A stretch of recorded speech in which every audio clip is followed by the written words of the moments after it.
नमस्कार दोस्तों, मैं आनंद प्रकाश एक बार फिर से आपका आपके अपने YouTube चैनल फिजिक्स टूल में हार्दिक अभिनंदन और स्वागत करता हूं और आशा करता हूं कि हमारी टीम द्वारा अपलोड किए गए वीडियो आपको लगातार पसंद आ रहे होंगे और आप अपनी भलीभांति देख भी रहे होंगे। इसी आशा और कामना के साथ एक बार फिर से मैं आपके सामने एक नया वीडियो एक नया भाग लेकर के प्रस्तुत हूं और आज मैं आपके सामने पार्ट नंबर 37 लेकर के आया हूं।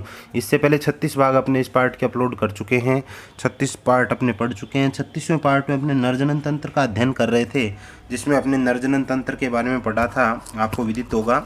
और 36वें चैप्टर में नरजनन तंत्र को दो भागों में बांटा गया था, ये मैंने बताया था, प्राथमिक लैंगिक अंग और द्वितीयक लैंगिक अंग। जिसमें से अपने प्राथमिक लैंगिक अंग का जो अध्ययन किया था, जिसमें मैंने बताया था कि प्राथमिक लैंगिक अंग किसे कहते हैं, उसमें एक डेफिनेशंस जनद क्या है वो भी आई थी। और जनद नर के जनद ही वृषण कहलाते हैं, ये भी मैंने आपको बताया था, जो कि वृषण कोश में पाए जाते हैं। और वृषण में जनन कोशिकाएं पाई जाती है जो शुक्राणु निर्माण के लिए उत्तरदायी होती हैं। और वृषण के दो भाग होते हैं, प्रथम भाग शुक्राणु का निर्माण करता है, दूसरा भाग अंतःस्रावी ग्रंथि के रूप में टेस्टोस्टेरोन हार्मोन स्रावित करता है। ये अपने पढ़ा था बच्चों। आज अपने पार्ट नंबर 37 का अध्ययन करने जा रहे हैं और उसमें अपने एक डायग्राम भी मैंने आपको बताया था नरजनन तंत्र का, जो बहुत ही महत्वपूर्ण डायग्राम था। डायग्राम पक्का पूछा जाता है बच्चों, कोई ना कोई डायग्राम पक्का पूछ लिया जाता है एग्जाम में, तो इसको आप अच्छे ढंग से तैयार करोगे और डायग्राम रफ कॉपी में चित्र बना बना करके आप इसको तैयार करोगे। आज अपने अध्ययन करने जा रहे हैं द्वितीयक लैंगिक अंग का, जो दूसरा पार्ट है उसका अध्ययन करने जा रहे हैं, द्वितीयक लैंगिक अंग का। द्वितीयक लैंगिक अंग, इसका अध्ययन करने जा रहे हैं, जो आपके सामने स्क्रीन पे देख रहे हो। ठीक है, तो ये एडिंग होगी द्वितीयक लैंगिक अंग। अब इसमें देखते हैं अपने कौन कौन सी चीज़ हैं, उनका अध्ययन करते हैं द्वितीयक लैंगिक अंग में। तो देखो, द्वितीयक लैंगिक अंग में क्या है कि मनुष्यों में द्वितीयक लैंगिक अंगों के तौर पर निम्न अंग काम करते हैं। तो पहले मैं लिख देता हूँ, मनुष्यों में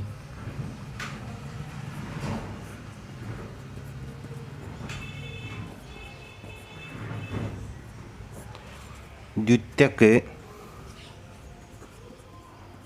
लैंगिक अंगों के तौर पर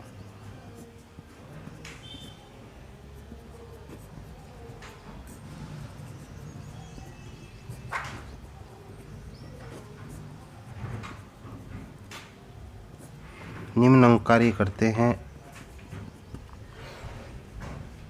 पहला है वृषण कोश, पहला पार्ट है इसका ए नंबर, वो है वृषण कोश।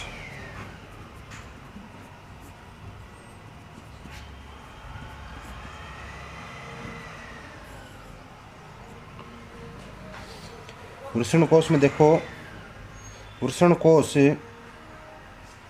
कोश स्थिर रखने के लिए आवश्यक है। यह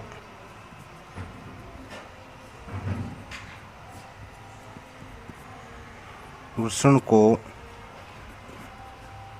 स्थिर रखने के लिए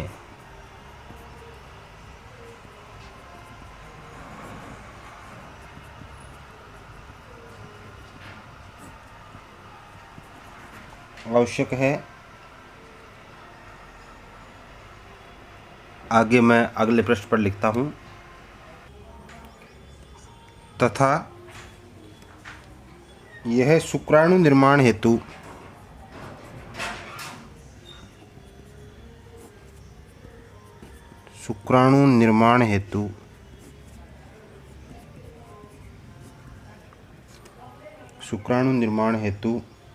शरीर से कम तापमान की आवश्यकता होती है।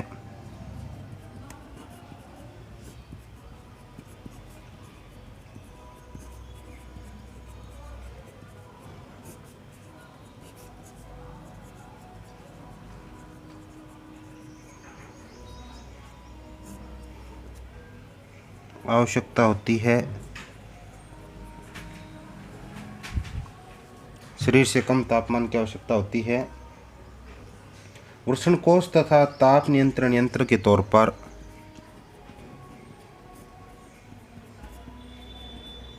वृषण कोश व ताप नियंत्रण यंत्र के तौर पर यंत्र के तौर पर कार्य करता है, यानी यही काम करता है, इसके तौर पर कार्य करता है तथा यहाँ का तापमान शरीर के अन्य अंगों से कम होता है तथा यहाँ का तापमान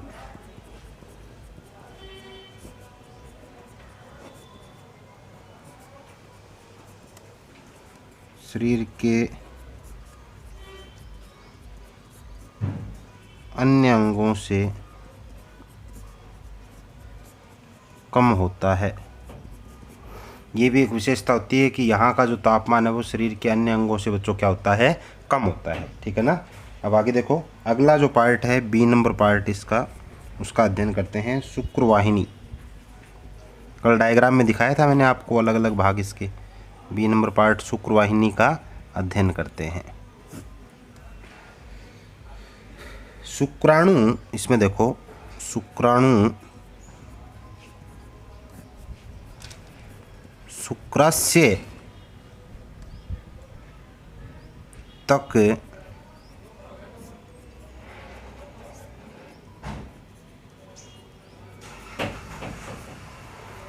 पहुंचने के लिए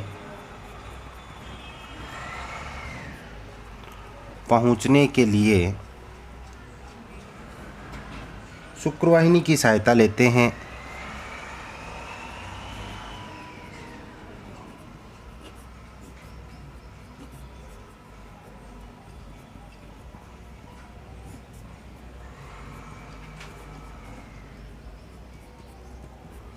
शुक्रवाहिनी की सहायता लेते हैं। शुक्रवाहिनी मूत्र नलिका के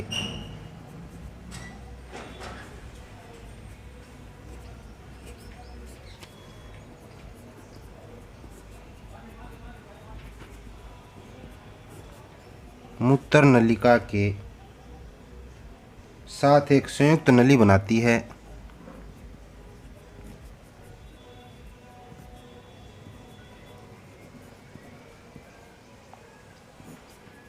संयुक्त नली बनाती है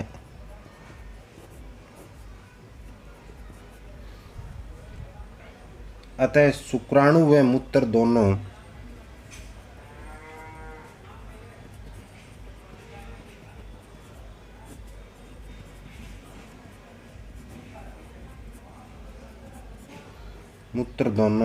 समान मार्ग से प्रवाहित होते हैं।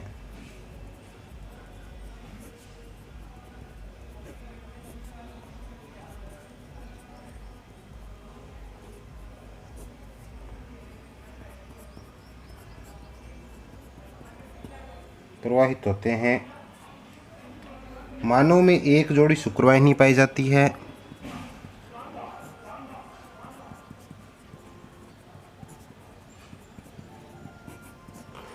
मानव में एक जोड़ी शुक्रवाहिनी पाई जाती है।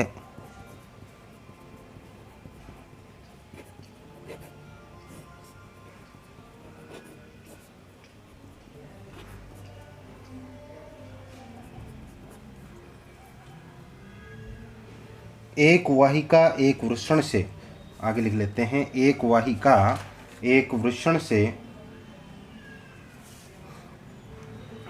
एक वाहिका यानी ले जाने वाली,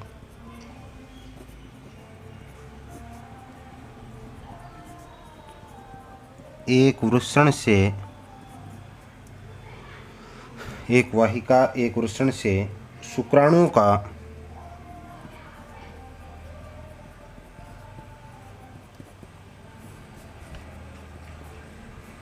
परिवहन करती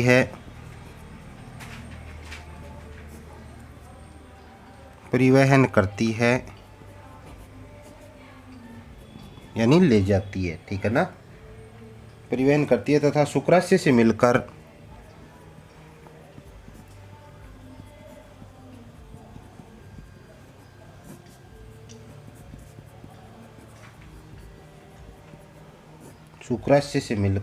बाईं व दाईं स्खलन वाहिनी में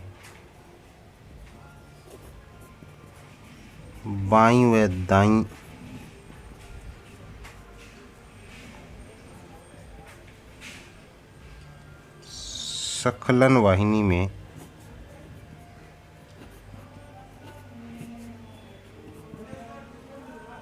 मिल जाती है।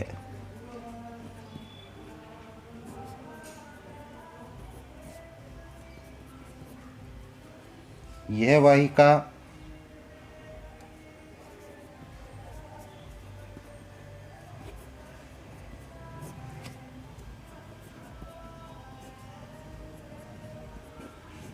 मूत्र मार्ग के साथ मिलकर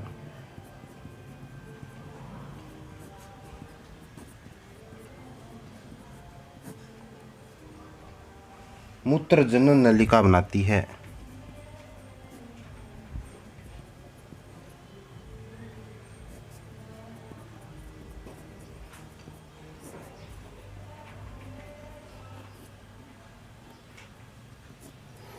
मूत्र जनन नलिका बनाती, ये आगे लिख देता हूँ मैं दोबारा, सॉरी गलत हो गया, मात्रा आगे आ नहीं रही थी, वैसे गलत तो नहीं हुआ, बनाती है, ठीक है ना, जगह कम थी।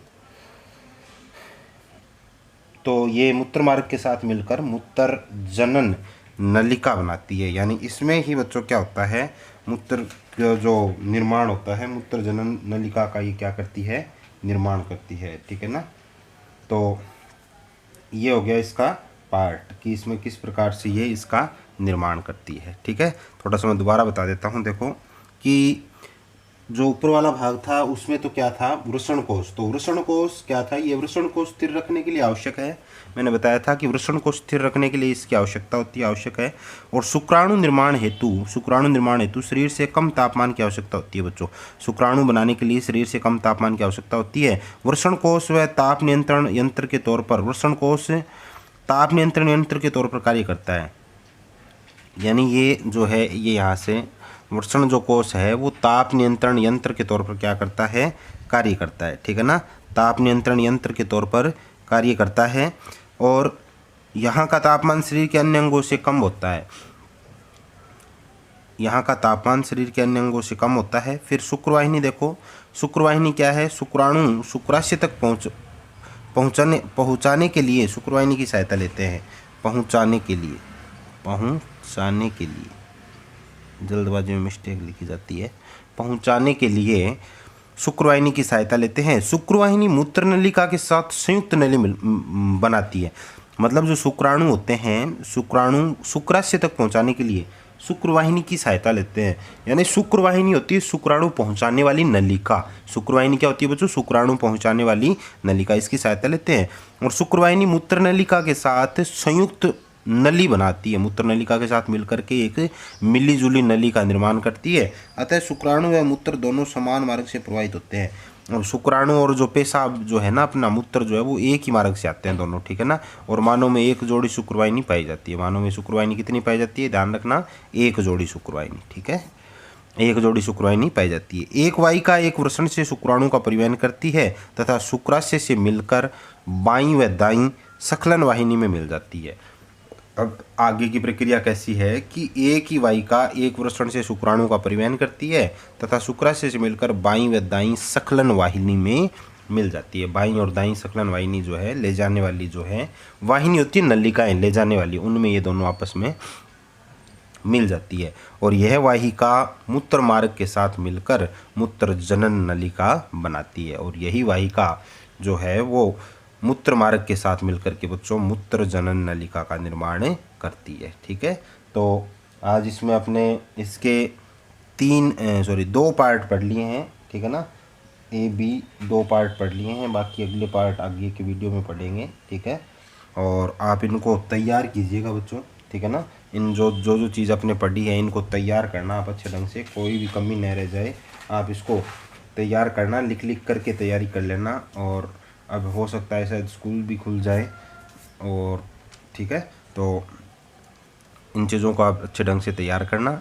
और आगे आने वाले वीडियो में एक नए पार्ट का अपने अध्ययन करेंगे। तब तक के लिए धन्यवाद।